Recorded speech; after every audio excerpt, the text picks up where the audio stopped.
Hola querida comunidad, muy buenas tardes. Los invito a compartir un ratito de oración en este día viernes.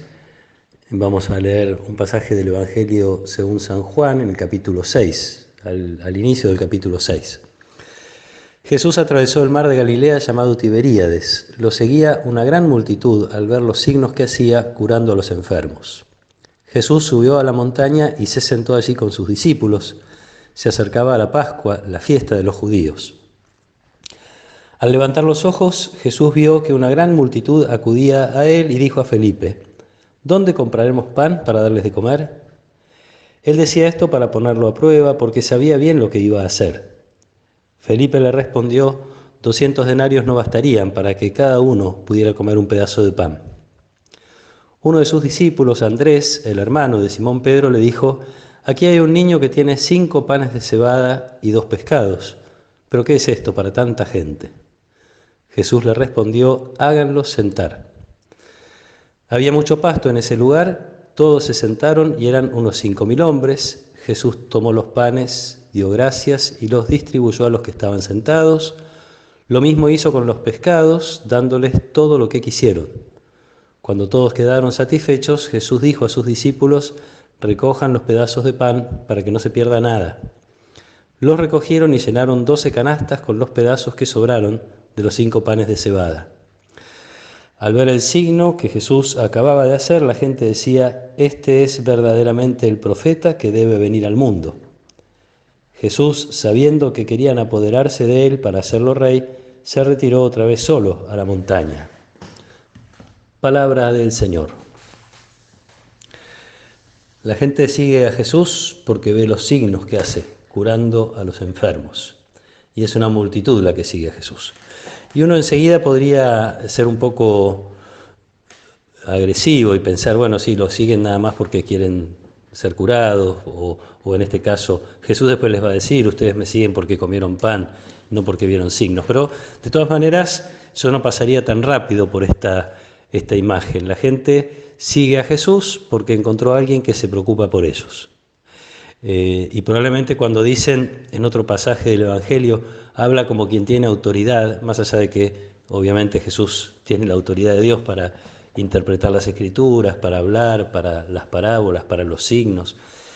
Probablemente lo que no encontraban los judíos en sus escribas, en sus fariseos, en sus sacerdotes, era la compasión, la capacidad de ponerse en el lugar del otro, de cargarse y hacerse cargo de las necesidades del otro. Esto probablemente es lo que más atrapaba de la figura de Jesús, pasando entre la gente. Entonces la multitud lo sigue. En esta multitud uno puede imaginar toda la humanidad esperando respuestas de Dios, toda la humanidad esperando soluciones de Dios. Bueno, entonces Jesús lo que hace es, primero lo tienta un poquito a Felipe, lo tantea, a ver qué vamos a hacer con esta gente. Felipe, obviamente, como haría cualquiera de nosotros, hace los cálculos humanos. Tengo este dinero, hay 5.000 personas, y lo mismo Andrés, acá hay 5 pancitos.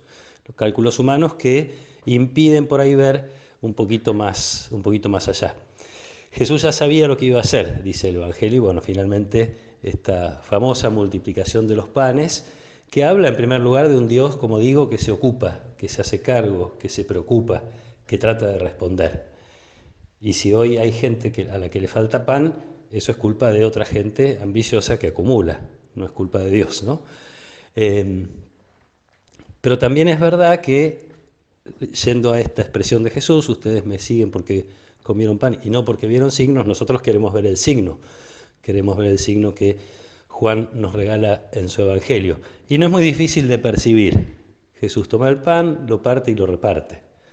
Y si uno hace memoria, Juan en su Evangelio no nos cuenta la última cena, o mejor dicho, en la última cena no nos cuenta el detalle del pan y del vino, nos cuenta el lavatorio de los pies. Entonces para Juan, este momento de la multiplicación de los panes es un momento que hace referencia no solo al pan material que Dios quiere que alcance para todos, sino también al pan espiritual, que es la palabra de Jesús y que es obviamente la Eucaristía, la comunión. Hasta ahí uno podría quedarse con esa certeza, esa alegría. Dios nos alimenta con su palabra, nos alimenta con su Eucaristía. Jesús se hace presente realmente en su palabra y en su Eucaristía.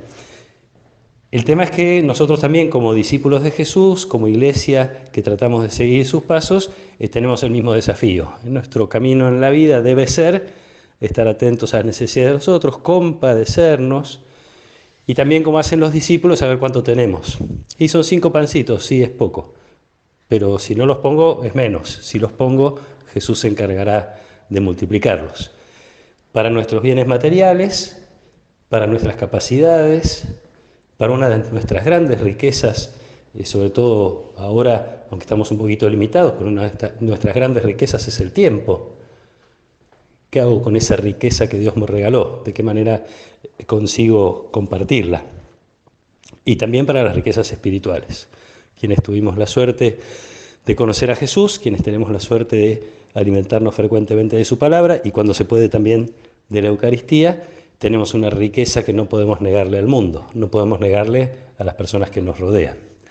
Vamos a pedirle este regalo a Jesús de poder compartir su compasión. Este era uno de los deseos y pedidos de San Pablo. Tengan los mismos sentimientos de Cristo Jesús. Ojalá nos contagie Jesús sus sentimientos, su capacidad de reacción, su capacidad de hacerse cargo, porque así vamos a compartir la alegría del corazón de Dios, que es feliz cuando se entrega, es feliz cuando da, es feliz cuando hace feliz a otros. Le pido a Dios que los siga cuidando, que los acompañe y los bendiga, en el nombre del Padre, y del Hijo, y del Espíritu Santo. Amén.